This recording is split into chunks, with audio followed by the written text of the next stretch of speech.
Thank you very much for the introduction and for the chance to speak here. So this build basically, the whole presentation is about my first paper essentially, and that's just essentially just the starting point of my whole PhD thesis. So yeah, since it's just 20 minutes, I think I will discuss the main idea and like the geometric intuition behind it, and then yeah, in the end I will go into some details for the proofs, but yeah, let's see how far we come. So yeah, also please note there will be one assumption that I really hope one can get rid of, and also constraint Floer homology is kind of a like not the coolest name, I think. So if during the talk any of you think you have a cooler idea for a name, then like I'm totally open for suggestions. Okay, so let's start. Um, so yeah, let's start as an introduction with the geometric idea, and we talk about finite dimensional constraints. So let's assume we have a smooth manifold together with a smooth function which has 0 as a regular value. So we can say that the pre-image of 0 is a hypersurface, and then we choose some other function f, some auxiliary function. And the question is, what can we say about the gradient of the restriction of this function to the hypersurface? And now I would like to draw something. Let's see if Zoom allows for that. I think it should be this one. Uh, I don't see it. Uh, Perfect. Okay. So in finite dimensions, I mean, let's say the surrounding space is M, and this here sigma, given as the pre-image of 0. And then if we have some function that we want to, that we want to find the gradient of, then essentially we can just calculate the usual gradient of the function, and then we still have to subtract the part that's pointing outside of the hypersurface, right? So if we say this is the tangent space at that point, then we have to subtract somehow this normal direction. So let's say in the scalar product, we subtract the f together with the, let's say, normal vector. And the cool thing is now, because the sigma is given as the pre-image of a regular value, this normal vector can just be expressed as the gradient of h, right? Because it's always pointing orthogonal to the hypersurface. We think of the hypersurface as embedded somewhere, right? And so we get the result that's not really surprising, which is following. Sorry, I have to get rid of the drawing tool again. Yes. So, okay. So we get a result which says if we consider the fiberwise inclusion of the tangent space of sigma to the tangent space of M, and we choose some Riemannian metric on M, then we can look at the pullback of the metric to the hypersurface, and then the gradient of this restriction, which is defined using this restricted scalar product, can be expressed as follows. So we have first the actual gradient of the function, so in the whole space, and then we do what I just wrote. So we subtract from that the normalized gradient of h. And now the question is, can this be generalized to infinite dimensions? And the answer is yes. So let's say L is some Hilbert manifold, and we have again some functional, which is 0 as a regular value. Then again, now curly H is a codimension 1 Hilbert submanifold. So of course codimension 1 because the image domain of H is one-dimensional. And then given any such function f on this Hilbert manifold, we can again express its the gradient of its restriction via this, where again this factor chi is something that takes into account the normal direction of f. Okay, so this works quite well, essentially because, again, we just have codimension 1, so we don't really have to bother with the whole infinite dimensional stuff. And then the next logical question is, how can this be used for Floer homology?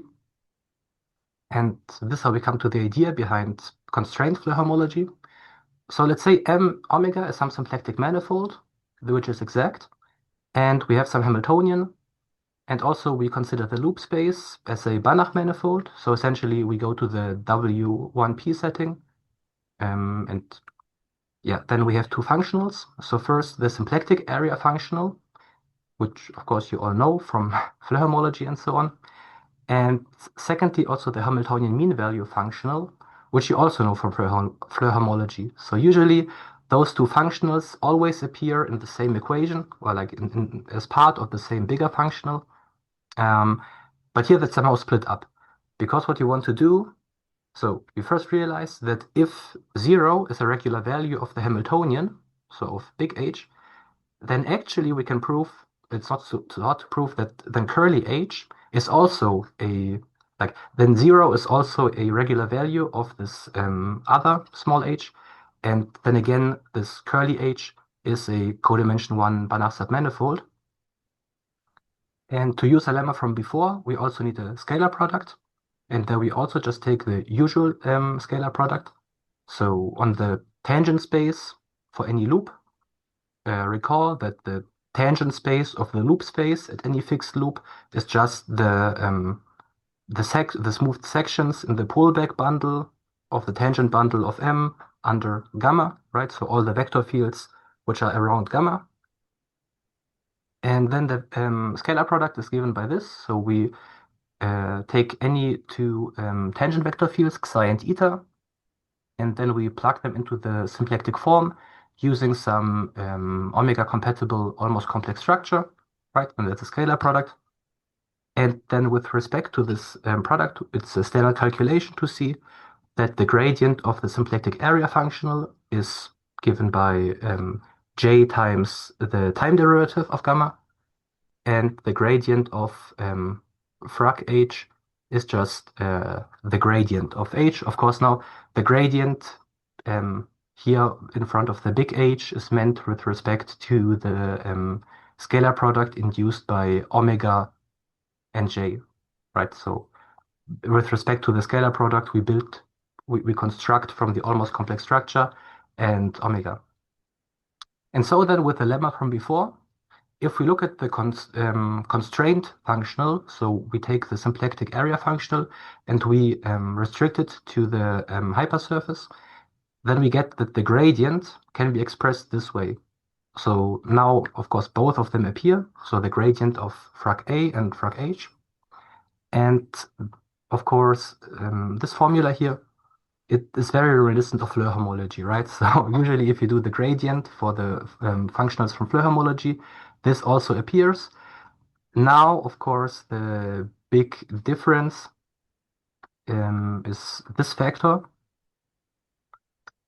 because it really just appears geometrically from differentiating not on the whole loop space, as you would usually do in Floer homology, but rather just on this hypersurface in the loop space of all the loops that have vanishing mean value.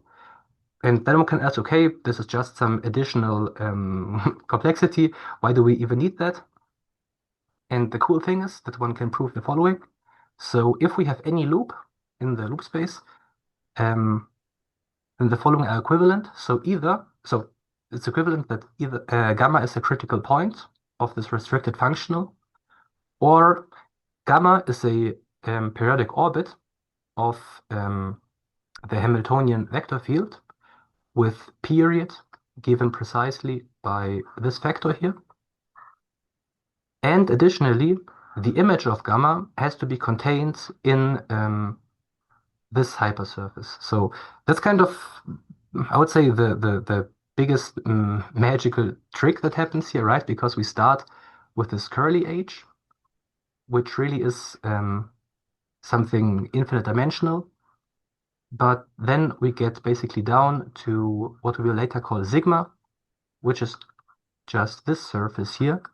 So we can see that the critical points of this functional actually are just special periodic solutions which have an arbitrary period but live in a fixed energy hypersurface of the Hamiltonian.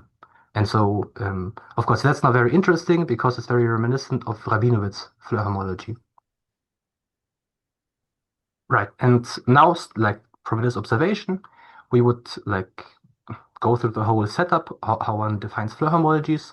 So we say a Floer cylinder is some map from the cylinder to M, which satisfies this gradient equation. So it means that, yeah, we have this gradient flow. And then, given some critical points, we can consider the moduli spaces of solutions to this gradient flow equation, which connect them. And of course, we have to divide out the R action as usual. And yeah, then to get an actual Floer homology from that, we need, of course, that this moduli space is a manifold, that if it's zero-dimensional, it's compact, and if it's one-dimensional, we can compactify it so that the boundary has an even number of points, right? Because we need this for the to show that the boundary operator applied two times is zero. Yeah. And before we try to solve this, we consider make a remark. So since H is autonomous, it doesn't depend on time. The critical points come in as one families. That's a common problem also in Rabinowitz Floer homology. And so also here for the constraint Floer homology, we have to use a Morse-Bott approach. So we choose an auxiliary Morse-Male pair on the critical manifold. And then we consider as the moduli space flow lines with cascades. Now I didn't write this on the slide because of course it's a lot of text, but it's actually quite understandable what's happening. So if let's say this here is maybe let's just write maybe gamma minus and here's some orbit gamma plus.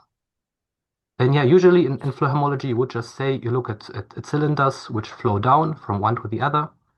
But yeah, in Hamiltonian Floer homology, due to the time dependence, there's like a canonical starting point for every periodic orbit, and we don't have this now. So now in the time independent case, we could in theory start anywhere in this orbit, and like this would be all of them would be critical points.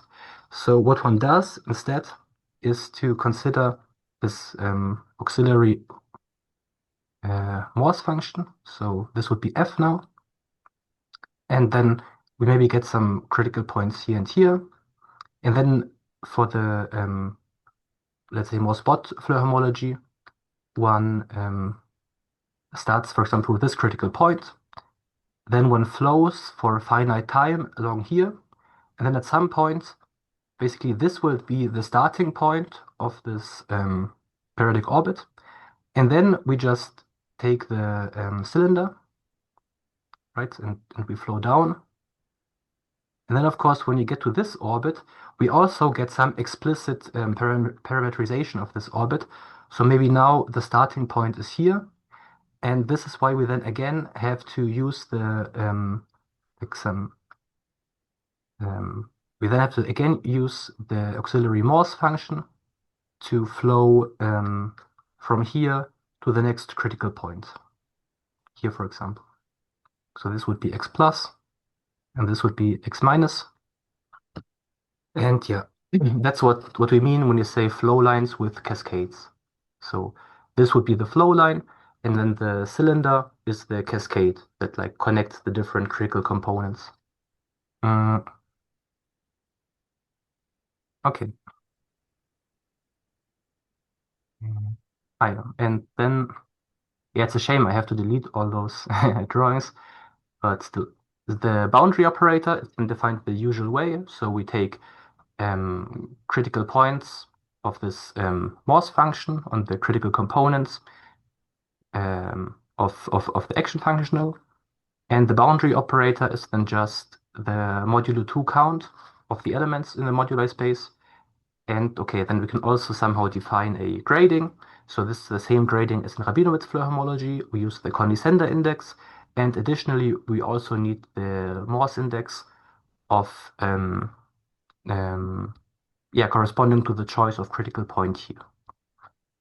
And then, right, if everything works out, this then gives us a Floer homology, which we call the constraint Floer homology of this data. Right, so far this is just a dream, of course, because we still have to prove all of those properties. So we need all three of those for everything to actually make sense. And I have to delete the drawing. So first, to prove that this is a smooth manifold, we do the regular Fredholm approach, the usual Fredholm approach. So for p greater than 2, we consider a Banach bundle, which is given in the following way. So we consider those functions in W1p, which converge with respect to the W1p norm to the periodic orbits, gamma plus minus. And the fibers are just the vector bundle, so the pullback vector bundle valued LP spaces, right? And then those manifolds we are interested in, those moduli spaces, they arise as the as the pre-image of zero of the following section, right? Of the section where we just take the gradient flow equation that we want to have, so that we want you to satisfy. And then, of course, any zero of the section is just a gradient flow cylinder. And then again, here you have to also divide out R again. And yeah, that's the space of interest. And now, to prove that this section here is actually a Fredholm section, we luckily we can use the results that are already known for Rabinowitz Floer homology. So in Rabinowitz Floer homology, which was established by Kai Ziliberg and Urs Frauenfelder in 2009, they consider a functional that's very similar to ours. So it's never written in this way, of course, in any standard literature, but like using the functionals we already introduced here, we can write it this way. And yeah, then its gradient with respect to the product metric on the loop space. And yeah, so maybe to explain it a bit if you haven't seen it yet. So for Rabinowitz Floer homology, one is also interested in finding the periodic orbits that lie in this energy hypersurface, and one uses a Lagrange multiplier. So this tau, the tau here is a Lagrange multiplier, and then of course it also appears here in the gradient. And that's, of course, somehow the different approach to what this constraint thing is doing, right? Because for the constraint, you're saying we're just on the hypersurface all the time. And here's basically just saying we take the usual gradient, but we have this Lagrange multiplier. So we also satisfy our additional condition. Right? Okay, and then the gradient is given by this formula here. So the top thing seems to be very similar to what we got for the restricted area functional, but we also have this bottom part now. Still, one can prove the following. So if there's any critical point, gamma tau, for the Rabinowitz action functional, then also gamma will be a critical point of our action functional, so of the restricted area functional. And that's the funny thing, the Lagrange multiplier is given precisely by this chi value that appeared. And that's also not too hard to prove. So yeah, it's actually very geometric.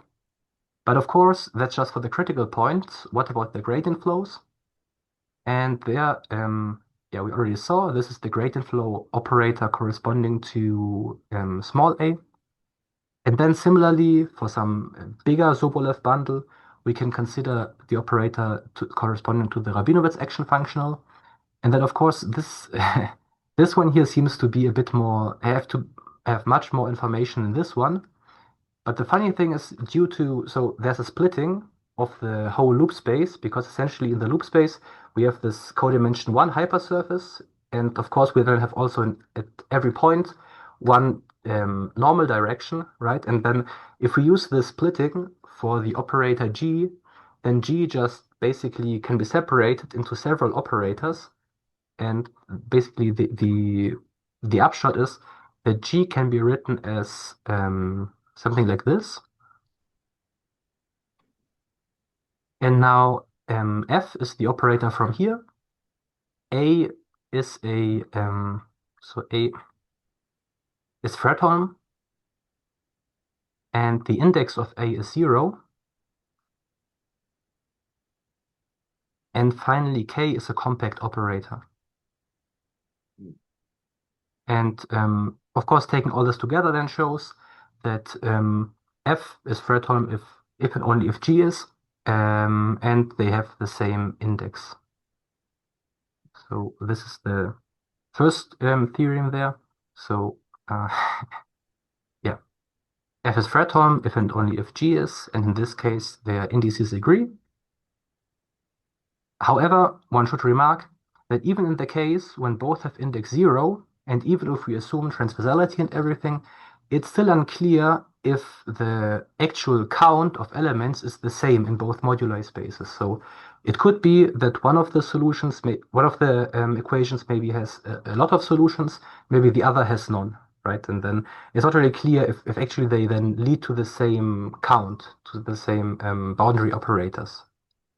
However, in finite dimensions, with Frauenfelder and Joa Weber already looked at this. So they used this adiabatic limit technique, and there essentially they proved, so for this adiabatic limit, you get some epsilon squared here, and then they can show that for small epsilon, this will have the same, so those moduli spaces will have the same number of solutions as those. So they showed this in two papers. But the assumption, or like the idea is that probably for our case here of the constrained Floer homology, this will also work, right? This adiabatic limit technique is somehow, it already involves infinite dimensions, even in the finite dimensional Morse case. So even if Floer homology is infinite dimensional, it's still somehow a very similar technique, probably. Okay, and given this, we then have to also look at compactness. So compactness up to breaking of those moduli spaces. And essentially, when we have some sequence here, then we want the C-infinity log convergence. And using some, well, for everybody who's used to Floer homology, it's maybe kind of standard. So we need some L-infinity bounds on UN, so on UN itself, on the derivatives, and now also on this Lagrange multiplier, or I like to call this chi the constraint multiplier, but of course it serves a similar function to the Lagrange multiplier. And the most interesting part here, or the most so the part we need the most assumptions for is kind of this chi multiplier, as makes sense, right? Because this doesn't appear in usual Floer homology. And for that, we need more assumptions on the symplectic manifold. And okay, maybe to save some time, we won't go into the details. So essentially, it's just the completion of the Liouville domain. So if you know what it is, then you don't need this stuff. And if you don't know what it is, then we just use the sketch here. So essentially, W, this is symplectic manifold, which has a boundary sigma, and also a vector field called the Liouville vector field, which is transfers to the boundary. And then the completion of the Liouville domain just means that we complete this by saying we are following the flow, and then we get some infinitely large cylinder here. And that's somehow good because this gives us coordinates Rx. So R is in here and X is in here. And here, those cylindrical coordinates exist for all points in this completion.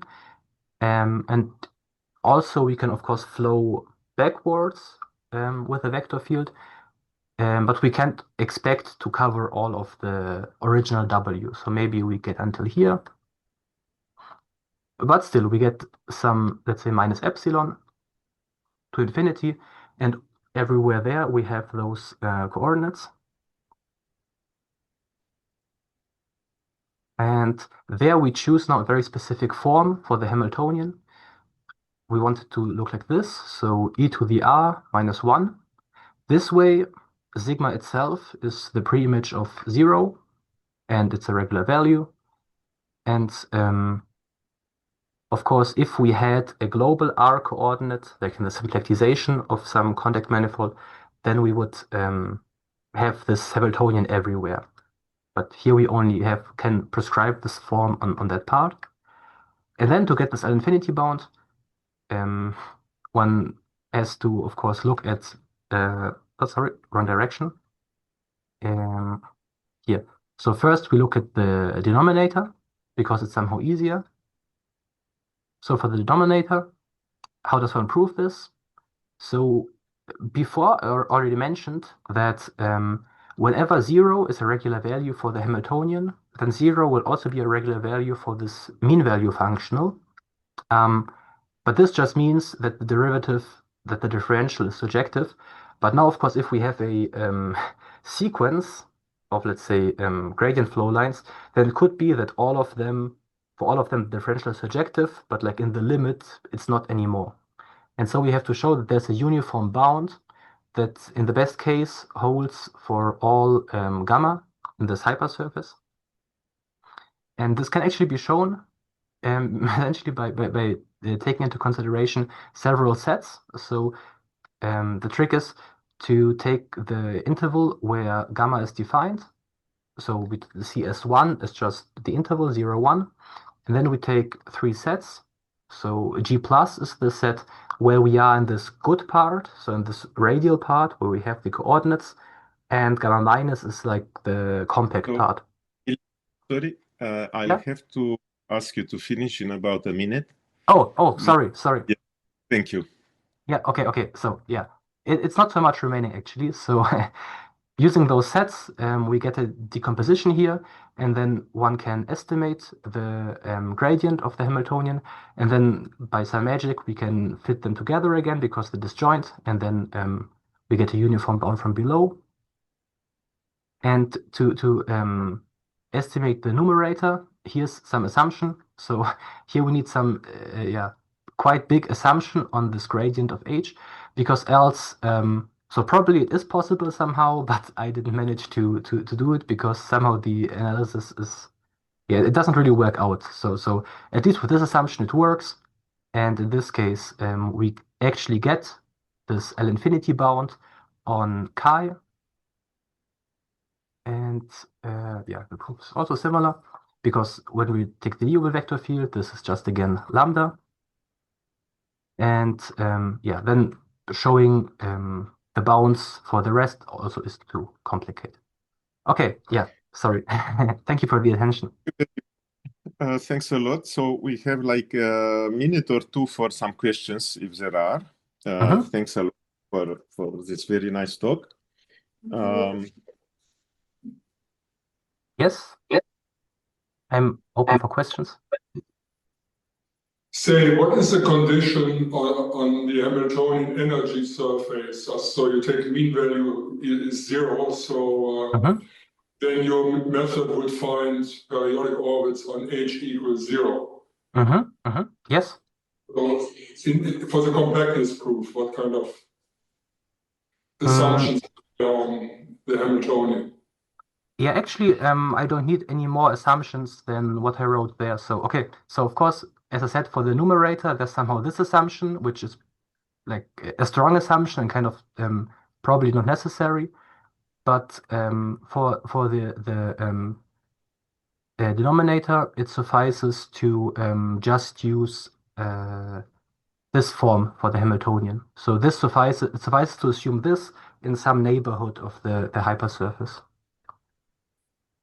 Well, maybe I don't understand that completely, but let's assume you study 3 problems. One where all in the manifold R to N, where you have the one sphere, you two sphere, and in between you have a non-contact type hypersurface without periodic. So the two spherical problems, you can homodrop them into each other through spheres, so you can get isomorphism. but you can also factor it through the thing in between and this is where you make these homotopy constructions or stretching constructions, and then you would have a stretching along the hypersurface in between, which doesn't have a periodic orbit. So then there must be a compactness problem somewhere. Okay. Yes, that's a good point. Right, so I guess at least sigma is compact, and sigma also isn't just right. Sigma should also be the boundary of the Liouville domain. So, but yeah, sigma should be compact at least. Yeah. No, not totally compact. I think you need something like contact cloud bypass surface. Sorry. Yes. Of course. Sorry. Yes. I skipped this before, right? But I said it here. Sorry. Yes. It's a contact. Yes.